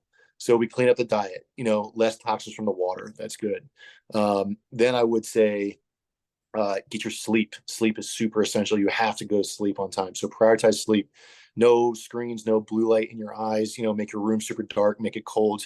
Absolutely prioritize your sleep. So if you get clean water, a good diet, and enough sleep, and then you add in a gentle, super gentle exercise routine, all this is basically free. You can do it. You don't have to consult anybody to do it. Try to exercise 3 days a week, a little bit of cardio and a little bit of resistance, specifically the resistance. Can I stop you and back up one moment there? And go back to the sleep. Yeah. Because I believe that sleep is absolutely one of the most crucial points of healing, and not just healing, but also surviving and living a good life and feeling good. Essential, man. Essential. Did you do any, is there any, so I had bad insomnia as part of my symptoms right away. I had a lot of psychological issues with that. I was, I had to cave and take some prescription drugs for a while just to be able to get that sleep. I mean, I didn't want to be on them. Melatonin helped me. Is there anything that you recommend as far as sleep? Yeah, I know that's a big issue for a lot of people as well. Yeah, I was taking melatonin. I think it's all relative. And so, melatonin is a hormone. Do we want to take exogenous hormones long term? Probably not. But yeah, I would say go to an herbalist, get some herbs. Herbs is the best recommendation because herbs are very low consequence, very user friendly. If you can't find a good herbalist, and I think most people in most places should know a good herbalist. There's tons out there. They could be an acupuncturist or just an herbalist standalone, but usually acupuncturists are also herbalists together. Or so you could start with looking for acupuncturists and then just Google, is there an herbalist around me? So I think that's the best place to start. But dude, it's do what you got to do. I mean, if you got to take melatonin or Ambien or whatever, if you don't sleep, and it's super normal for your sleep to be very interrupted when you have a pathogen like Lyme. Oh yeah, it's so hard to heal. So that's just it's just it's almost to impossible. How bad. Yep. And you just do what you got to do. And so, start with herbs, and then go up from there, whether it be exogenous hormones, maybe there's some peptides. If the FDA doesn't make those illegal tomorrow, I'd recommend starting with that. And then, you've got obviously your pharmaceutical prescription sleep aids like Ambien, something like that. So, Well, guys, Well, let me rejoin and just before we leave this one space, right? And I want to revisit Dr. Bill Rawls, right? You guys have mentioned him a couple of times today, and one of the things Dr. Rawls has argued both on this podcast, he's been on this podcast I think 4 times, and in his books, is that Lyme disease is essentially the pot boiling over, right? You're becoming toxic and the pot is boiling over. One of the themes that you two seem to be developing here is that, you know, there are many things that we do to contribute to this pot boiling over. And we find ourselves in a position where the pot has boiled over.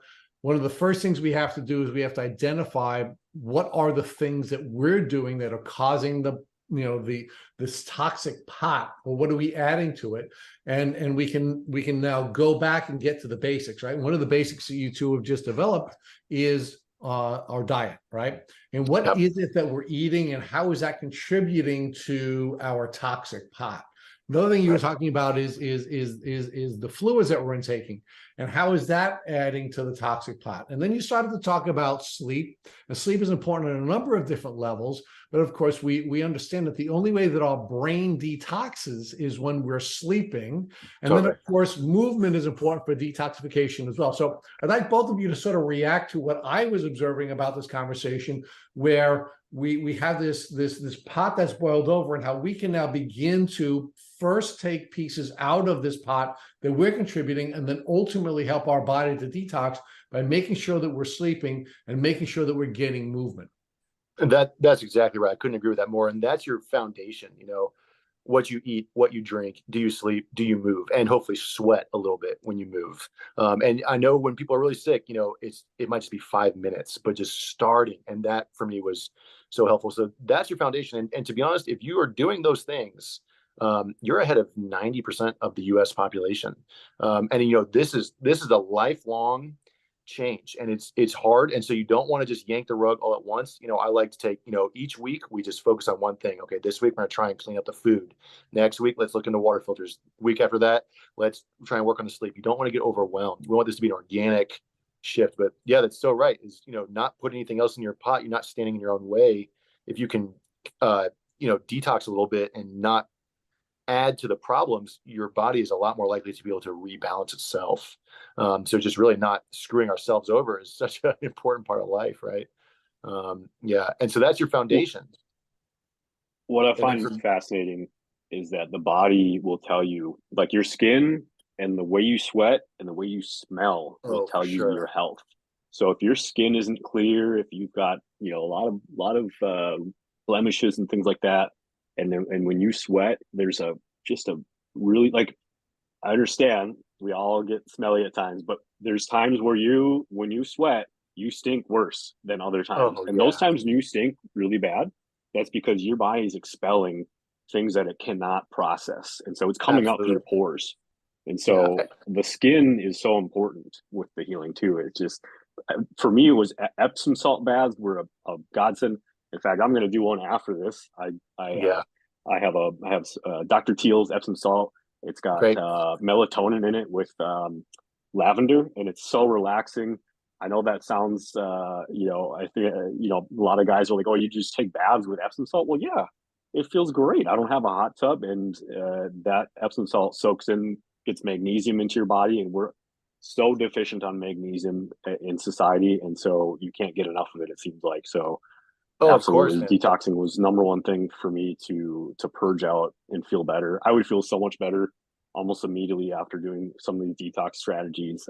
Lemon water, sweating, infrared sauna, those were crucial for me. So yeah, and I think that's the next tier that we could go to. And, you know, you've got your foundation diet, you know, food, water, sleep, and then some exercise. And then we can start, you know, once you have that solid, start bringing in these modalities like you might have mentioned, red light therapy, or, you know, sauna, all these different things, and start working on the detoxing. But if you're pouring in a bunch of poison, you better stop that first before you go and detox. And yeah, just a note on the Epsom salts with lavender manly thing. You know, I think to be a man that takes Epsom salts bath with lavender and cries, you know, we could actually cry in the bath. I would invite any man that thinks that we're my therapy session.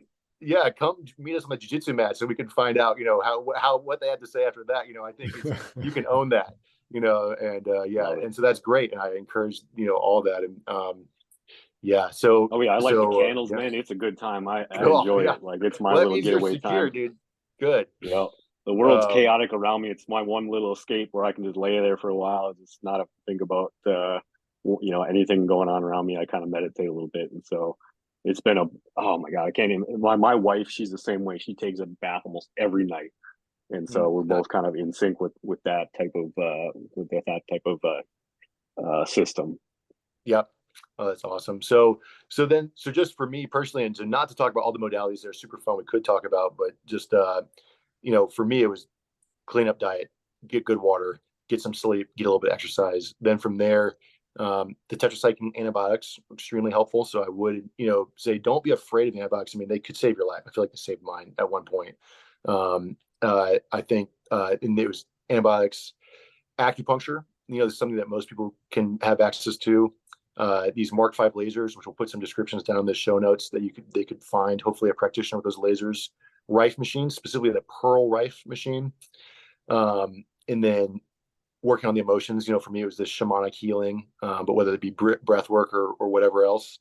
And then you could add in for me, it's cold and hot therapy. I think that would be in the same category of red light. All these detoxification therapies as well. So that's pretty much if I'm not forgetting anything, that's pretty much the whole gamut of modalities that I used that helped to bring me back, and each one was extremely important. So let's talk a little bit more about the emotional and the spiritual healing, because you and I are now about to, Jacob, take the step to talk about your transformation and your spiritual transformation, right? Okay. But talk to us a little bit more about how you didn't just focus on your body, which you've sort of given us with this detox element, but talk to us a little bit more about the emotional and the spiritual. And I want you to talk about the connection between the two, right? Because you and I started to touch upon, the energetic nature of who we are, right? We talked about how your now profession, your training was something that caused you not to just use allopathic and medical terms to describe what's happening, but also the chi and and the spirit. But so help me out with this. Talk to us about the vibrational nature of who we are.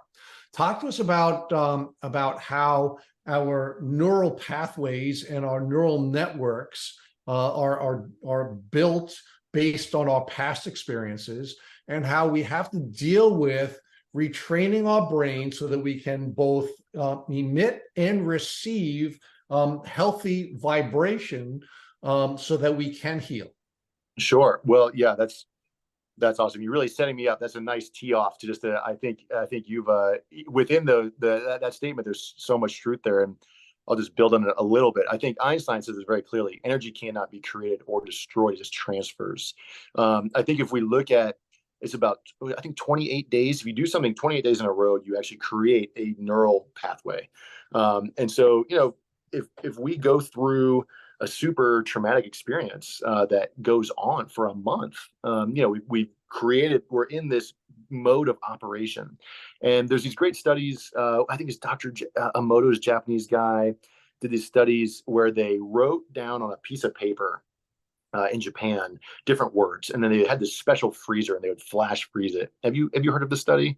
I haven't. And they would look at the patterns. So words like pain, anger, torture, these sort of things were these gnarly Swiss cheese patterns. And then words like forgiveness, redemption, love, light, healing were these beautiful snowflake patterns. And so the point of the study was to capture, see if we could capture the charge, the energetic vibration of words. So,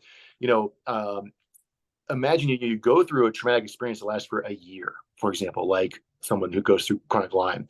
And so we've got this strong neural groove, this mode of operation of like, I'm sick, this is shitty, whatever it may be. We're carrying that, you're holding that, you're holding that vibration. We're 79% water.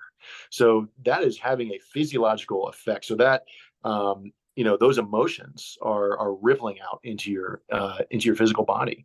And then we can also look at trauma of the past, which we all go through. I mean, I don't know anybody that's walked through life. I mean, some of my spiritual teachers would say we come here, to get beat up on purpose, as part of the learning experience. But then, it's important that we clear, that we don't just hold all that trauma, because then, the energetics, literally the energetics, the vibration, of your, of you, is going to show up in your body. And, that's kind of like the expression of a physical symptom. It's a symptom of a deeper energetic imbalance. So I think going back, clearing trauma, creating new neural pathways, changing the story that we tell ourselves, like, I'm sick, I'm weak, I'm fucked, I'm going to die, whatever it may be. These were all things that were in my mind, to I am strong, I have trust, I trust my body. I'm going to get through this, combined with actual, like, real deal, legit, whether it be breath work or shamanic healing, that can actually really dump this stuff out of you. And it can be kind of jarring when it happens. A lot of people don't realize what they're holding, is very transformative, for you physically, mentally, emotionally, spiritually. It's all connected. The energetics, the vibration, connects it all. If that makes sense. Hopefully that's articulated in a way that our viewers can digest. That's just how I see it. Yeah. So let's build out a little bit more. You talked about this physical foundation that you're building, where Yep. you're not adding to your toxic bucket. You talked about how you have to take steps to learn how to physically detox. But I want you to talk to us more about now, how do you emotionally and spiritually detox, and how that took you to your career path, where you began to now study what you've now begun to study. Bring us to that, Sure. how that second and third level of understanding of the impact that the trauma has had on you brought you to where you are today, where you're now helping people to understand that it's not enough to physically heal. You must emotionally and spiritually heal if you're going to get through this journey. Absolutely. And it's an ongoing process, and really we just have to understand, Lyme is just a one of the things that needs to be healed. It's not like I need to heal my emotional trauma so I can heal my Lyme. It's more like the Lyme is providing this opportunity to go back and clear whatever I was holding that brought the Lyme in, and also clear all the other shit too, all the way back. And it's an ongoing process. I don't think you actually it's not like you just get there, if ever, unless you hit enlightenment, just go off. But no, yeah, but let's talk about that a little bit, Jacob, because sure. You're right. Isn't it really the neurological pathways which are defining your emotional and spiritual relationships that actually make you vulnerable to the disease? Oh, And totally. as a result of that vulnerability, that's why you become chronically ill. So you are in fact going to have to focus on these, your neurology, if you're going to ultimately be successful in healing the Lyme. But that is, again, the opportunity to now go back and continue to work on all of these issues so that you can be, healthy and happy as you go on this journey. Totally, man. And that's exactly right. That's so well said. I couldn't put it better myself. That's it. And so just for me personally, it was about forgiveness, about letting go, forgiveness of myself. Forgiving yourself is much harder than forgiving other people. And so, yeah, one of my favorite teachers and guides, he always asked me, is like, what are you holding? And it's a great way you check in and think, well, what am I holding? You can think about it and feel it. And, so for me, that was really, really big, was moving through forgiveness, guilt, anger, sadness, a variety of different things. And it's an ongoing process, but yeah, Lyme really just blew the top off of things and really opened the dam. And so, through that process of healing my body and emotions and spirit, I just became more and more connected to Chinese medicine, and just found it to be such a helpful, refreshing, and useful lens. This lens of energetics, of viewing the world, understanding all kinds of things, like the energetics of human interactions, the energetics of the body. There's different times a day, according to Chinese medicine, that's better for exercise, it's better for sexual activity, better for rest. And so I just followed it to a T, and it was very noticeable when I lived in a way that aligned with their advice. With this energetic advice, it felt really, really good. So from there, I went to school, and that was where a lot of great personal healing came to me. I feel like once I got into the clinic, you heal yourself by healing others. And I see this time and time again in the clinic, is that these people that come for acupuncture are just these unbelievable souls. I mean, just incredible. And it's such a huge honor just to witness them. And it's so obvious to me that they are doing their work, and it's guiding them towards a higher purpose, and so I think the healing process for the patient and the practitioner, no matter where you are in your journey, whether you're a patient and going to be a practitioner later, you're already a practitioner, or you're just starting to be a patient, I think it's ongoing no matter where you are along that spectrum. So you came to understand a couple of things, right? The first thing is that your toxic bucket had overflown, and you had to make sure that you helped to clean it up. You also came to understand that neurologically, it had overflown as well, right? And one of the things we have to talk about is how we pile on traumas, right? And how our traumas boil over, and how now Lyme sort of becomes the cherry on top of the cake. But it's not just traumas, right? I mean, let's talk about brain development, right? Because we like to focus on these tragic events and define them as traumas, and define them as creating neural pathways that are not serving us. But as it turns out, our neural pathways are being developed during our childhood. The first 7 years of our lives, we're literally absorbing everything in, and we may or may not be properly interpreting, but we then have these neural pathways that develop that are not serving us. Then between the ages of 7 and 13, we are continuing to absorb more and more of these, this information that our senses is bringing to us. And we may or may not be interpreting that properly, and they again may create more pathways that are not serving us. And then between the ages of 13 and 25, we're now more aware. We are now certainly blocking out some of what's coming into our brain.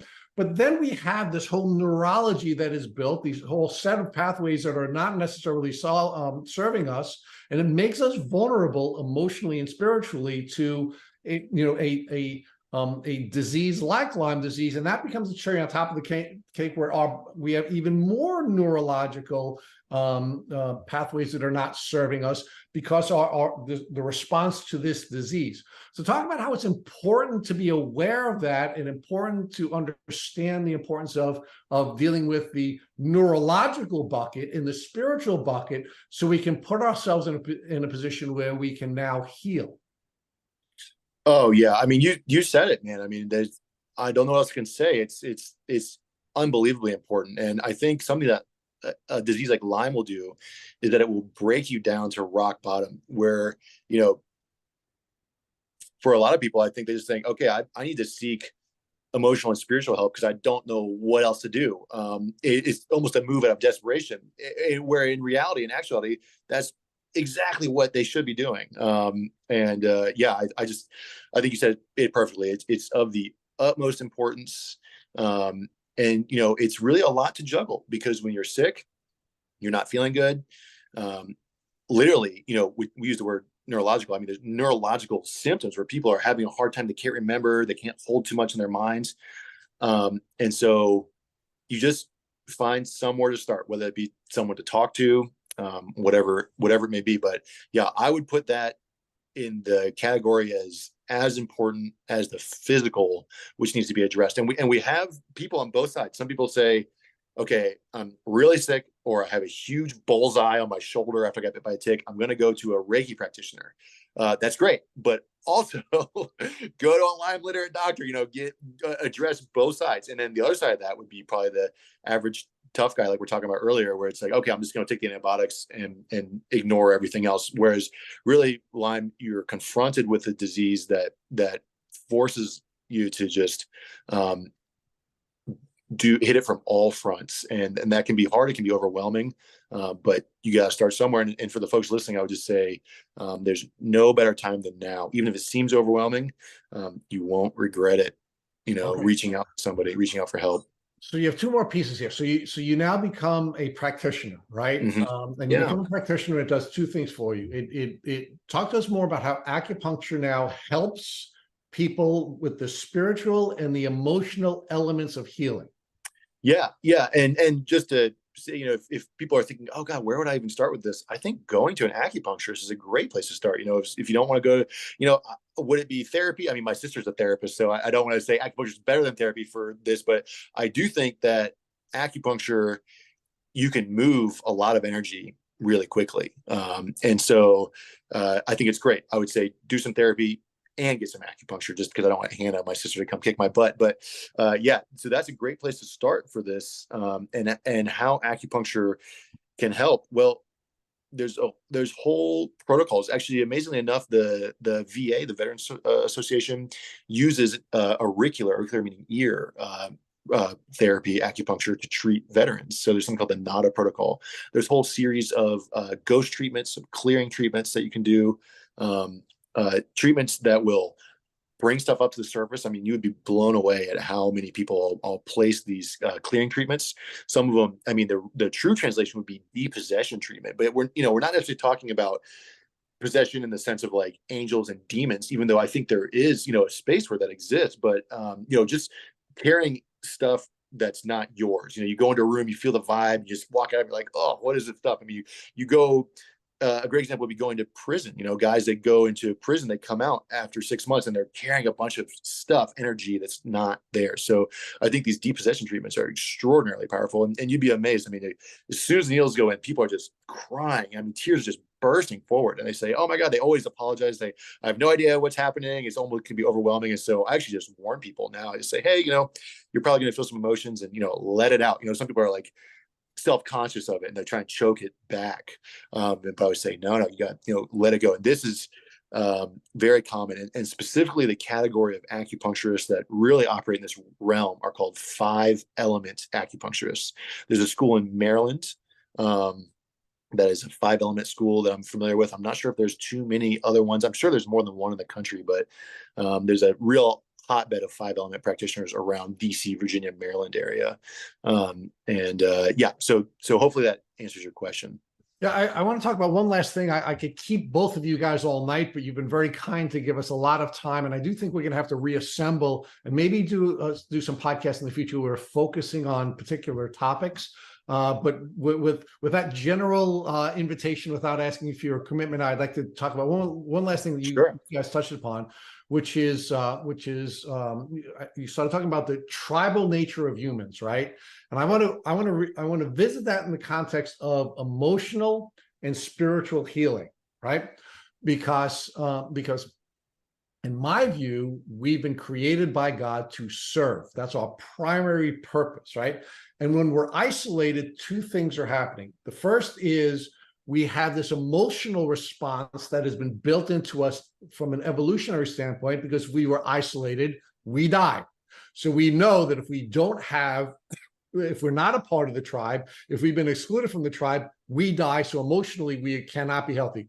But I'd argue also, Jacob, that you cannot be spiritually healthy if you're not a part of a tribe, because we are made to serve. And if we're by ourselves, we can't serve other people. So talk to us about how you, Jacob, became more healthy when you found your tribe, both emotionally and physically. Emotionally as a result of feeling safer by being a part of the group and dealing with those those evolutionary feelings that have developed, and how you began to heal spiritually by being able to serve other people.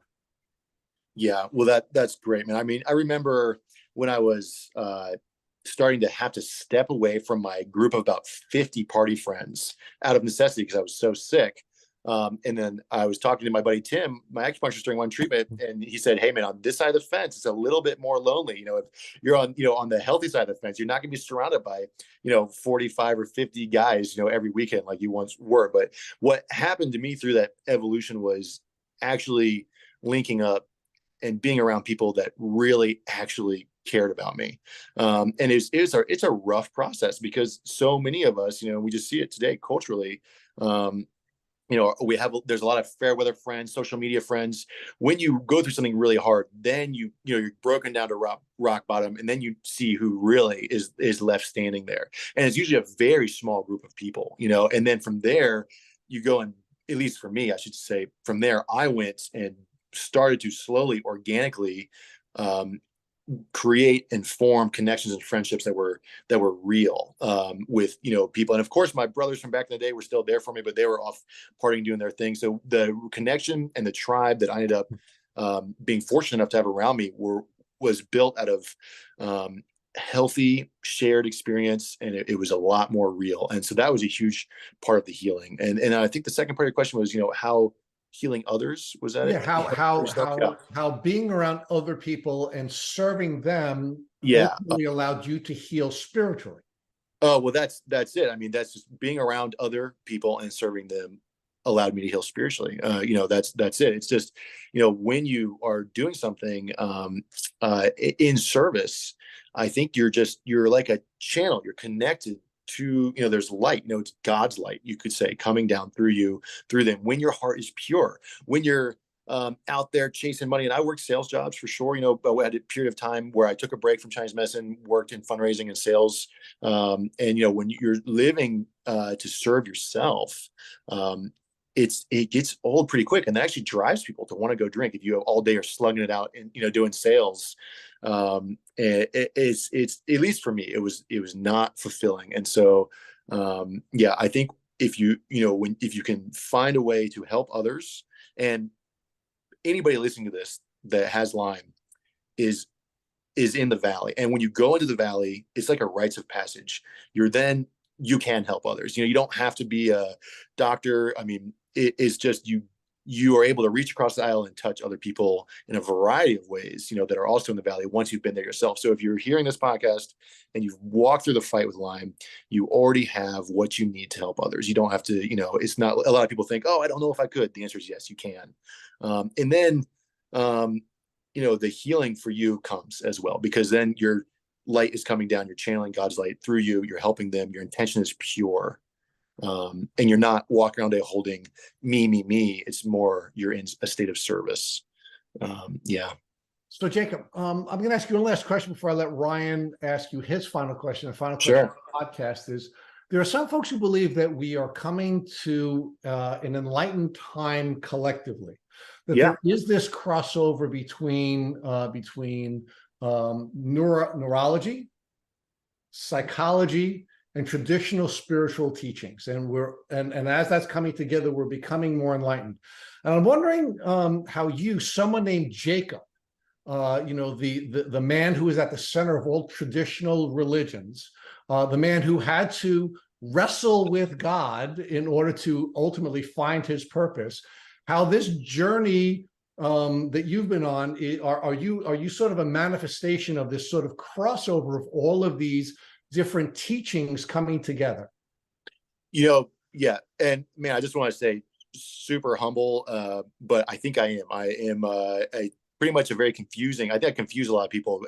It's good to be a Renaissance man. It's like people look at me and think, oh, you must be a police officer. You drive a truck and you have a pistol in your glove box, but you're also an acupuncturist that talks about spiritual healing, and you pray and all these things. So yeah, I think exactly. I'm extremely thankful for all of the epic experiences I've had the opportunity to walk through and survive. And through that, I do feel, we're at a crossover, for me personally and culturally.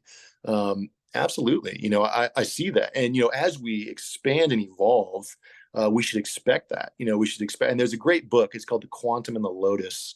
And I think it's where a Buddhist monk and an astrophysicist trade places. The astrophysicist moves to the monastery, and the Buddhist monk goes and studies, some kind of crazy mathematics. And they meet up and they have a conversation, and they kind of say, oh, I think the Eastern spiritual tradition and, quantum physics is kind of saying the same thing. So I think as we evolve and expand our consciousness, we're going to see more overlap, more integration. Isn't it interesting that, so many traditions find their tradition as a vehicle for disagreeing with one another, and some of the crazy things we're seeing in the Middle East, when in fact every single tradition, no matter what tradition you study, Eastern or Western, traditional or non-traditional, are actually saying exactly the same thing, just from a different perspective. And again, Totally. a guy named Jacob, right? And again, our listeners know that I've been studying the Torah for the last 2 years. A man named Jacob is here now discussing Eastern philosophy, right? And how there's no conflict. It's actually every single tradition is teaching exactly the same thing. You just have to look for it. Absolutely, man. Yeah. And, it's just again, a huge honor to be here with your audience and talk to you guys. And yeah, it's, as Ryan mentioned, it's very therapeutic and cathartic to go back and talk about some of this stuff. And, I've always felt like, and I've had many people tell me like, man, you've lived a really unique life. And I think so many of us out there have, and I think so many of the listeners are probably in the same boat, in that life is very complex.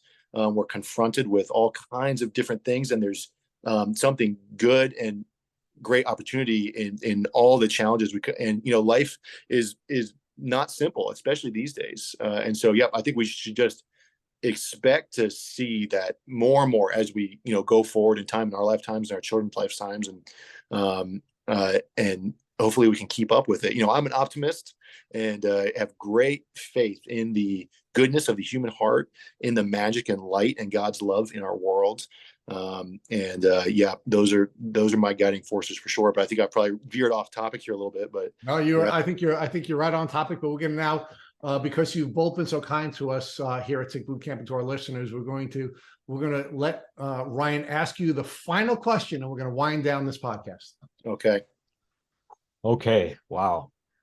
So this has been really, really, I guess, really it's really relative to me. Like, I feel like you and I have a lot of similarities. And one of the things that I love, that you've come from a place where you were partying, having these experiences with drugs and fast, crazy lifestyle, and this illness slapped you down and and your body said, no, you can't do this anymore. You're going to have to find another path, because this isn't going to work.